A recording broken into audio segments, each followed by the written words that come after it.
नमस्कार दोस्तों, आपका स्वागत है गणित के गुरुजी यूट्यूब एजुकेशनल चैनल पर। आज के वीडियो में हम एक महत्वपूर्ण बुक के बारे में बात करेंगे जो कि इस पीढ़ी की रेलवे सामान्य विज्ञान की बुक है। इस बुक में 31 वर्षों का हल प्रश्न पत्र सहित दिया गया है। यह बुक रेलवे परीक्षाओं के लिए बहुत ही महत्वपूर्ण है। दोस्तों, इस बुक में 1992 से 2024 तक के रेलवे परीक्षाओं में पूछे जाने वाले सभी प्रश्नों का संग्रह है। इस बुक में 1428 सेट्स हैं। इस बुक में आरआरसी ग्रुप डी 2022 के प्रश्न भी सम्मिलित हैं। यह बुक 970 हल प्रश्न पत्र, 90 विषय, 303 मॉडल सेट्स, 65 टेस्ट पेपर का संग्रह है। इस प्रकार से इसमें कुल 1428 सेट्स हैं। दोस्तों, यह बुक रेलवे परीक्षाओं के लिए ही नहीं बल्कि अन्य परीक्षाएं जिसमें सामान्य विज्ञान पूछा जाता है उन सभी परीक्षाओं के लिए भी महत्वपूर्ण है। तो चलिए हमारे साथ इस बुक को पूरा कीजिए और अपने तैयारी को बेहतर बनाइए। तो चलिए शुरू करते हैं। दोस्तों, आज हम करेंगे इस पीढ़ी की रेलवे सामान्य विज्ञान का पेज नंबर 73। जड़ों की कोशिकाओं में लंबे रोमों जैसे भाग को क्या कहते हैं? दोस्तों, जड़ों की कोशिकाओं में लंबे रोमों जैसे भाग को रूट हेयर कहते हैं। एसआई पद्धति में त्वरण की इकाई क्या है? दोस्तों, एसआई पद्धति में त्वरण की इकाई मीटर वर्ग सेकंड है।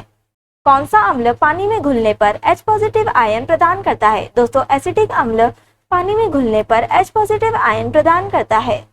आरआरबी ग्रुप डी परीक्षा 20/9/2018 फर्स्ट शिफ्ट। ऐसे तत्व जिनके रासायनिक गुण समान होते हैं लेकिन परमाणु द्रव्यमान भिन्न भिन्न होते हैं उसे क्या कहते हैं? दोस्तों, ऐसे तत्व जिनके रासायनिक गुण समान होते हैं लेकिन परमाणु द्रव्यमान भिन्न भिन्न होते हैं उसे समस्थानिक कहते हैं। लिटमस विलयन किससे निष्कर्षित किया जाता है? दोस्तों, लिटमस विलयन लाइकेन से निष्कर्षित किया जाता है।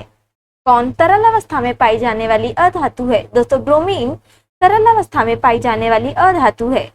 किसके मिश्र धातु में टिन होता है? दोस्तों, सोल्डर के मिश्र धातु में टिन होता है। 25 डिग्री सेल्सियस पर हवा में ध्वनि की गति कितनी होती है? दोस्तों, 25 डिग्री सेल्सियस पर हवा में ध्वनि की गति 346 मीटर प्रति सेकंड होती है। गुरुत्वीय स्थिरांक जी की इकाई क्या है? दोस्तों, गुरुत्वीय स्थिरांक जी की इकाई न्यूटन वर्ग मीटर प्रति वर्ग किलोग्राम है।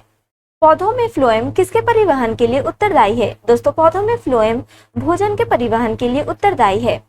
हाइड्रोकार्बन के पूर्ण दहन के परिणाम स्वरूप क्या प्राप्त होता है?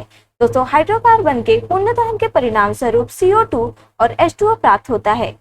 मुक्त रूप से गिरने के दौरान पिंड किस स्थिति में होता है? दोस्तों, मुक्त रूप से गिरने के दौरान पिंड भारहीनता की स्थिति में होता है। भ्रूण के लिए भोजन संग्रहित करने वाली कोशिकाओं को क्या कहा जाता है? दोस्तों, भ्रूण के लिए भोजन संग्रहित करने वाली कोशिकाओं को मादा युग्मक कहा जाता है। स्क्लेरेन्काइमा में कोशिका भित्ति किसके कारण मोटी हो जाती है? दोस्तों, स्क्लेरेन्काइमा में कोशिका भित्ति लिग्निन के कारण मोटी हो जाती है। मेंडलीव की आवर्त सारणी में क्षैतिज स्तंभों को क्या कहा जाता है? दोस्तों, मेंडलीव के आवर्त सारणी में क्षैतिज स्तंभों को आवर्त कहा जाता है। ध्वनि संचरण के समय माध्यम के कणों के उच्च घनत्व का क्षेत्र क्या कहलाता है? दोस्तों, ध्वनि संचरण के समय माध्यम के कणों के उच्च घनत्व का क्षेत्र संपीड़न कहलाता है। आरआरबी ग्रुप डी परीक्षा 20/9/2018 सेकंड शिफ्ट। घर्षण द्वारा किए गए कार्य का क्षय नहीं होता बल्कि वह किस ऊर्जा के रूप में परिवर्तित हो जाता है? दोस्तों, वह तापीय ऊर्जा के रूप में परिवर्तित हो जाता है। एक वस्तु को लंबवत रूप से ऊपर की ओर फेंका जाता है, उसके ऊपर उठने के दौरान स्थितिज ऊर्जा और गतिज ऊर्जा क्या होती है? दोस्तों, एक वस्तु को लंबवत रूप से ऊपर की ओर फेंका जाता है, उसके ऊपर उठने के दौरान स्थितिज ऊर्जा बढ़ती है और गतिज ऊर्जा घटती है। ध्वनि तरंग की आवृत्ति मापने की इकाई क्या है? दोस्तों, ध्वनि तरंग की आवृत्ति मापने की इकाई हर्ट्ज है। किसी वस्तु को गोलाकार दर्पण के वक्रता केंद्र पर रखे जाने पर उस अवतल दर्पण द्वारा निर्मित प्रतिबिंब की स्थिति क्या होगी? दोस्तों, उस अवतल दर्पण द्वारा निर्मित प्रतिबिंब की स्थिति वक्रता केंद्र पर होगी। चौथे आवर्त और दूसरे समूह में मौजूद तत्व क्या है? दोस्तों, चौथे आवर्त और दूसरे समूह में मौजूद तत्व कैल्शियम है। किसी व्यक्ति द्वारा किसका घोल लेने से एसिडिटी ठीक हो जाता है? दोस्तों, किसी व्यक्ति द्वारा बेकिंग सोडा घोल लेने से एसिडिटी ठीक हो जाता है। हाइड्रोकार्बन परिवार का प्रत्येक सदस्य पिछले सदस्य से किस समूह द्वारा अलग होता है? दोस्तों, हाइड्रोकार्बन परिवार का प्रत्येक सदस्य पिछले सदस्य से मेथिलीन समूह द्वारा अलग होता है।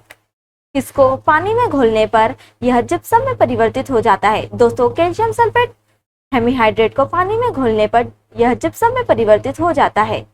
स्थिर या गतिज अवस्था में परिवर्तन का प्रतिरोध करने की एक वस्तु की प्रवृत्ति क्या कहलाता है?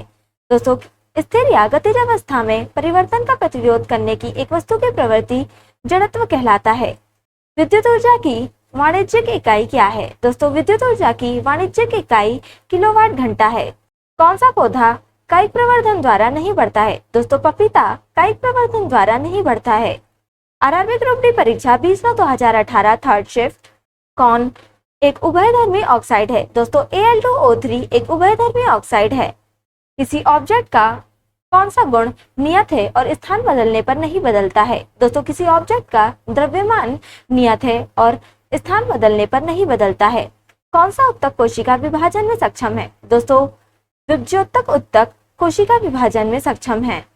किस यौगिक को Al2SO4 सूत्र द्वारा व्यक्त किया जाता है?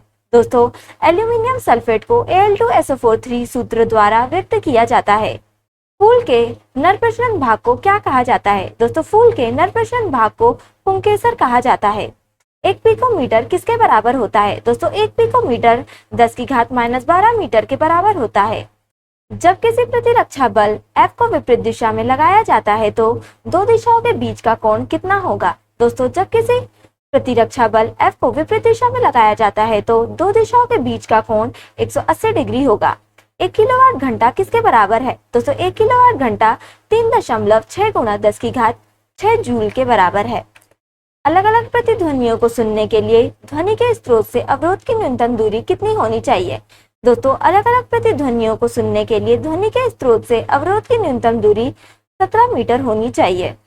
पौधे किसके द्वारा अतिरिक्त जल से छुटकारा पा सकते हैं? दोस्तों, पौधे वाष्पोत्सर्जन द्वारा अतिरिक्त जल से छुटकारा पा सकते हैं। पृथ्वी का द्रव्यमान लगभग कितना है? दोस्तों, पृथ्वी का द्रव्यमान लगभग 6 × 10⁻24 किलोग्राम है।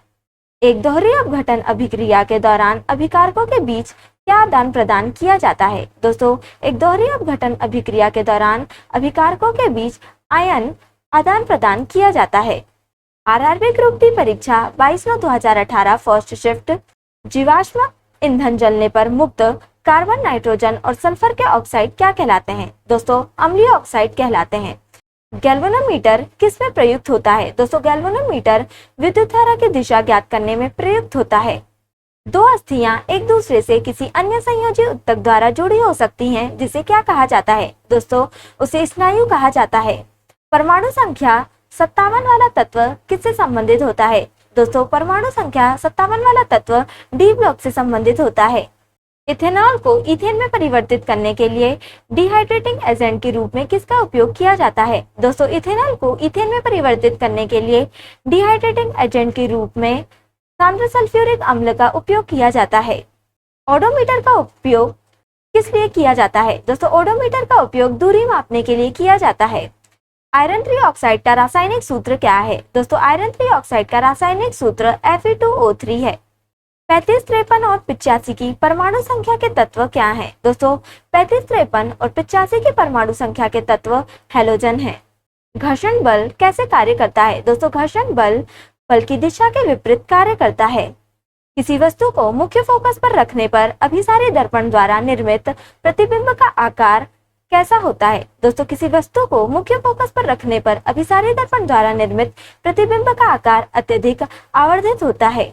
दोस्तों, आज के लिए इतना ही। अगर आपने हमारे चैनल को अभी तक सब्सक्राइब नहीं किया है तो इसे सब्सक्राइब कर लें, ताकि आप हमारे आने वाले वीडियो से अप टू डेट रहें। अगर आपको ये वीडियो पसंद आई हो तो इसे लाइक करें और अपने दोस्तों के साथ शेयर करें।